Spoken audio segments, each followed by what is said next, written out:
Why do I look like a ghost? Hello everyone, I'm Laura Haverkamp. I'm your instructor for young adult materials this fall of 2018 for SLIS 757.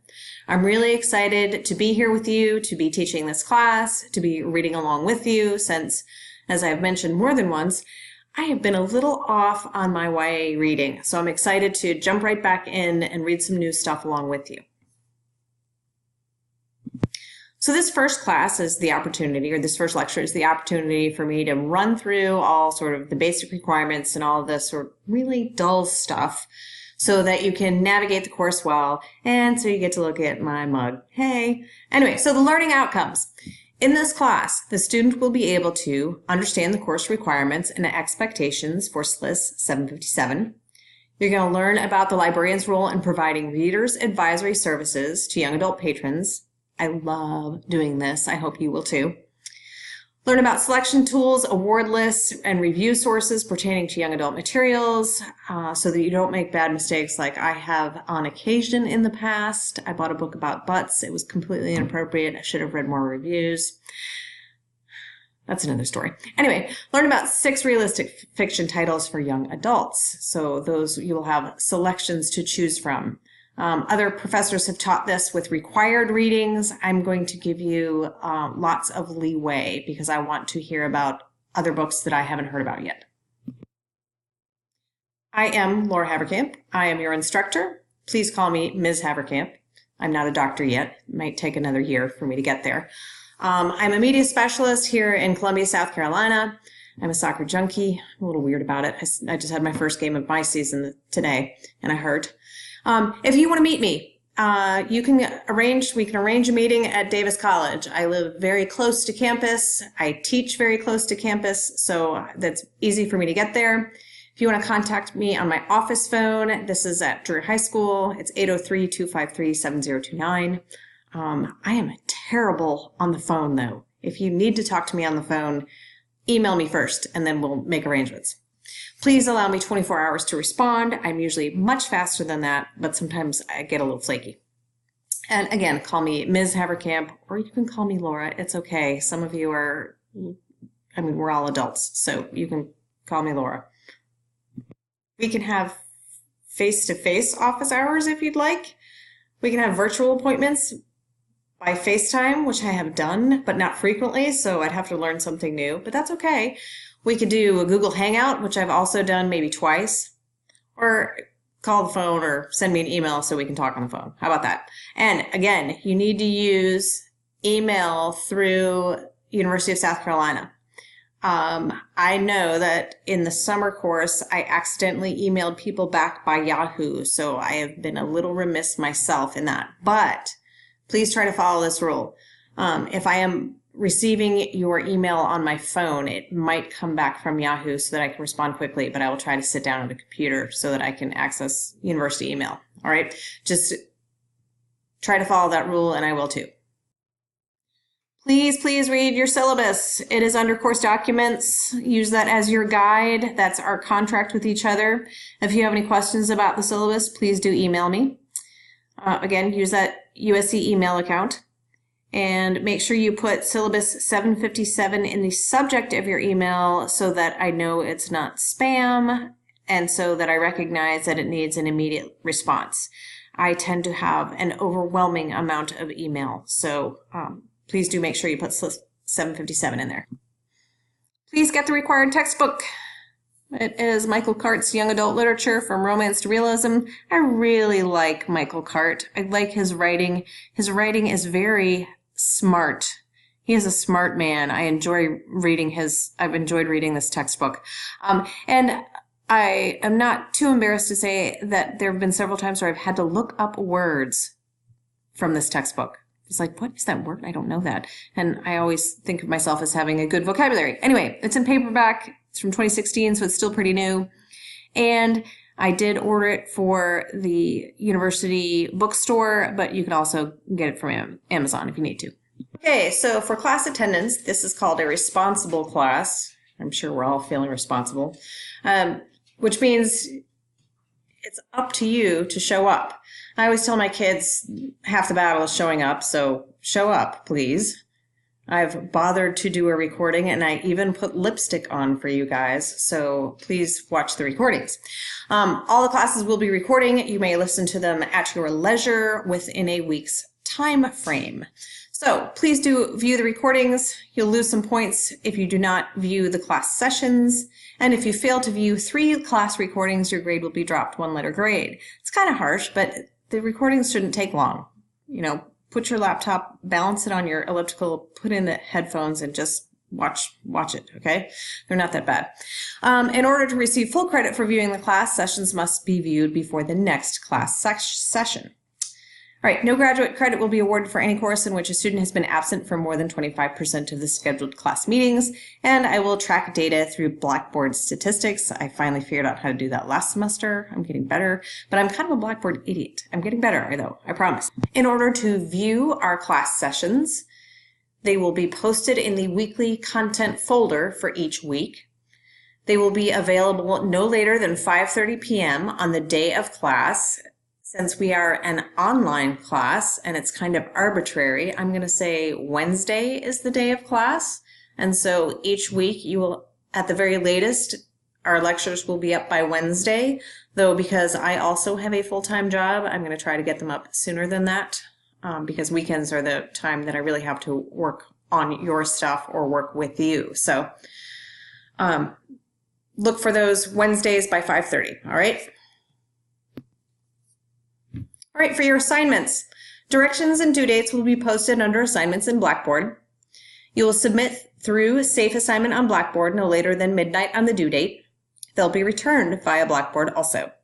Please follow directions under course documents regarding posting and accessing assignments. I will be staggering the release of the assignments, which sort of limits your ability to work ahead, but I don't want you sitting down and doing all the work at once, because then it's hard to participate as a class, and part of this class is creating a community of learners. And all assignments should have a cover sheet. Your course calendar is also posted under course documents in Blackboard. I have not completely populated the calendar with your due dates for readings and discussion postings, but I will complete that in the next couple of days so that you have a one-stop shop for when is stuff due. Required readings for each week are found under weekly content. Articles are either in a PDF file or they're available through Thomas Cooper Library. So they should be very easy for you to get to, though the ones at Thomas Cooper obviously will force you to log in. But since you're already logged into Blackboard, it shouldn't be that hard for you to remember that login. This, I hope, is obvious. I take academic integrity seriously, so please do adhere to the Carolina Creed. Do not use former or current students' assignments. Please do your own work. Also, this is important. You may not submit work that you have previously completed for any course, either partial or entire assignments. That includes our readings, except for the 2 semi-assigned or required readings, which are 13 Reasons Why. If you've already read it, well, I don't blame you. It's a great book, but you should probably reread it. And the seminal work assignment, which is either The Outsiders or The Chocolate War. So if you've already read those, you probably need to reread them, but it's okay that you've read them before because I'm requiring them. I'm requiring you to read them. Okay. So Safe Assign can catch that stuff. I have not had to deal with an academic integrity issue yet as an instructor, though I have a significant other who is a professor who has, and so I hear about it a fair amount. Use your common sense, please. Do your own work. Give credit where it's due, and try to read a whole bunch of new stuff, okay?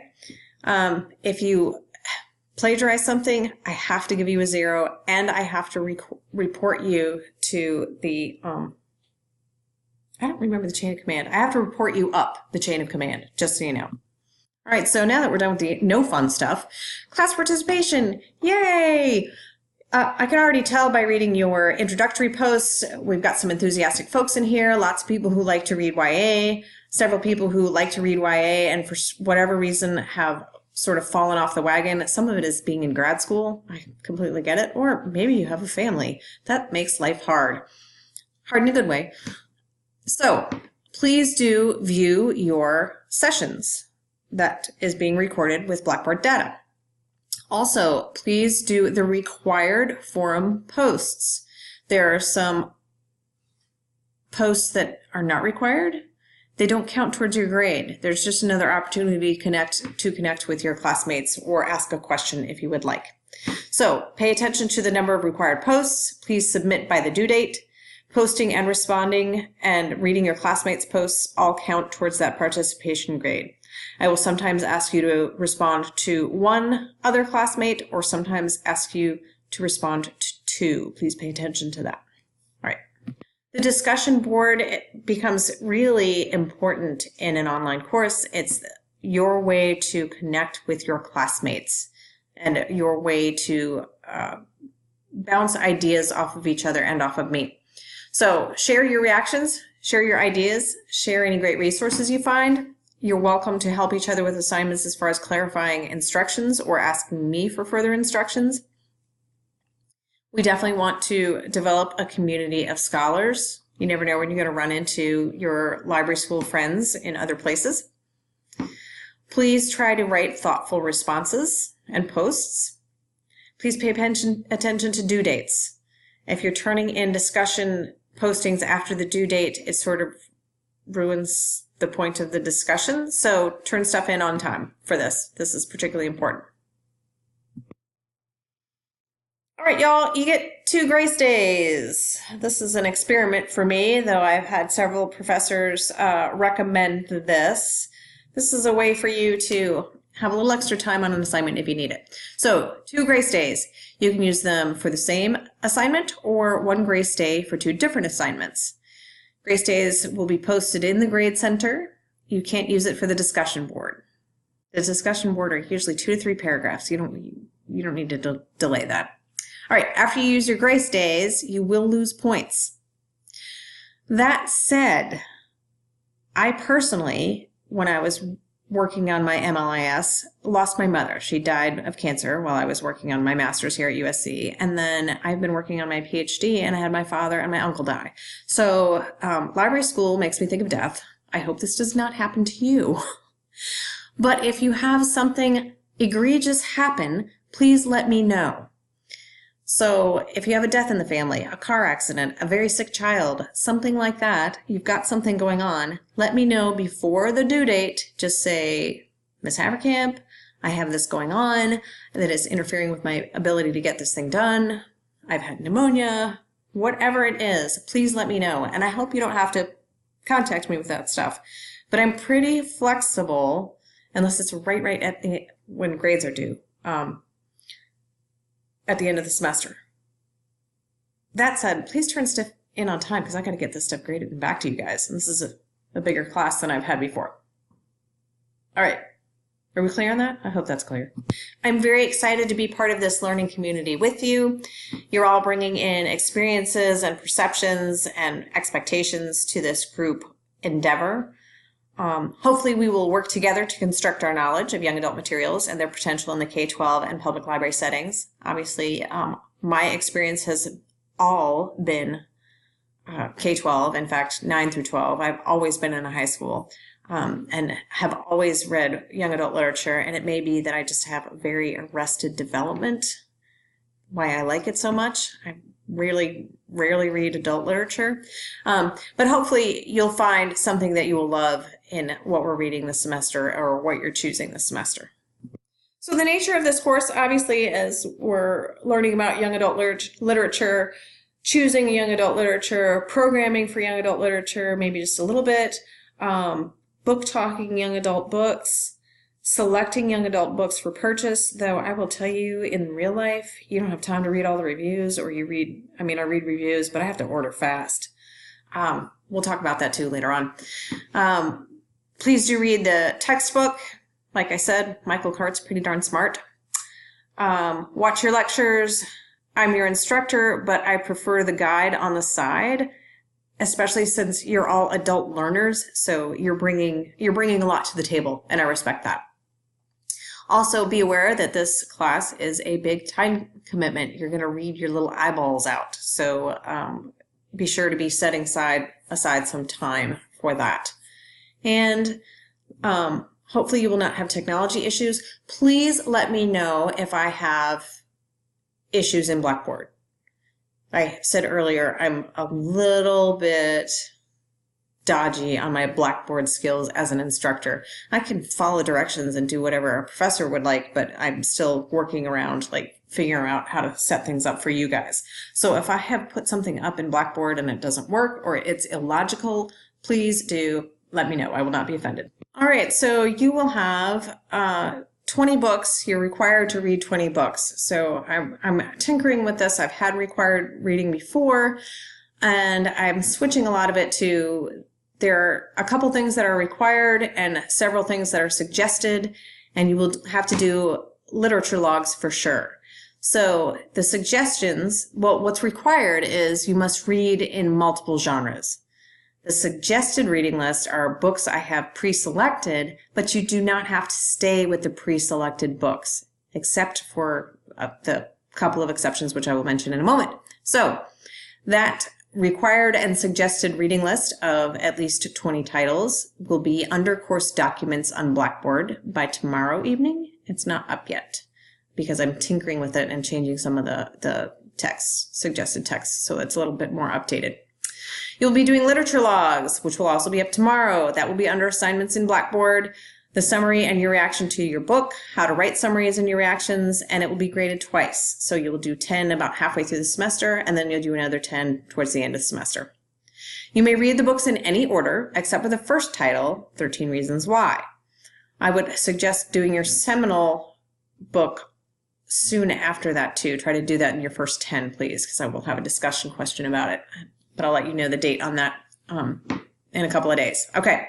Please do not read more than 2 books by one author, though lousy, I wouldn't blame you if you read a whole bunch of John Green because he's awesome. I love his books. But please don't. Okay. Just 2 by him. He really is awesome. Anyway, no double dipping from lists. So if you wanted to read from the novel into film, if you wanted to read Ready Player One, that can't count as your sci-fi also. But if you wanted to read Ready Player One, you should, because that's also awesome. Oh, anyway, and so the honor code again. Please do not use books you have read previously, except for 13 Reasons Why. If you've already read it, you get to reread it. You get to use it again. And if you've read it recently, I'm okay with you skimming it. That's fine. Just you need to be able to discuss the book. And your seminal reading selection is only a selection of 2 books. You can choose The Outsiders or The Chocolate War. And if you've already read those, well, obviously that's fine. I'm just asking you to reread them. I will need to reread them because it's been a little while since I read those. So I would like you to go ahead and pick one of those. All right, so if you have any questions regarding the course, the requirements, the syllabus, any questions about me, please don't ask that. But you can email me at havercam@email.sc.edu. You can call me at my office phone, Andrea Haskell, which is 803-253-7029. If you wanted to talk to me on my cell phone, please don't. I hate talking on the phone. Oh well, I'll talk to you anyway.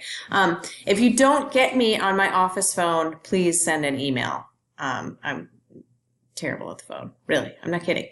Anyway, we'll have more stuff up tomorrow. I will try to get the next few assignments posted for you with instructions so that you know where we're going. And keep in mind that I'm saying that Wednesday is our meeting day, which is kind of random, but that's how our calendar will work, I think. All right. Yeah, email with any questions. I'm excited about our class. See you later.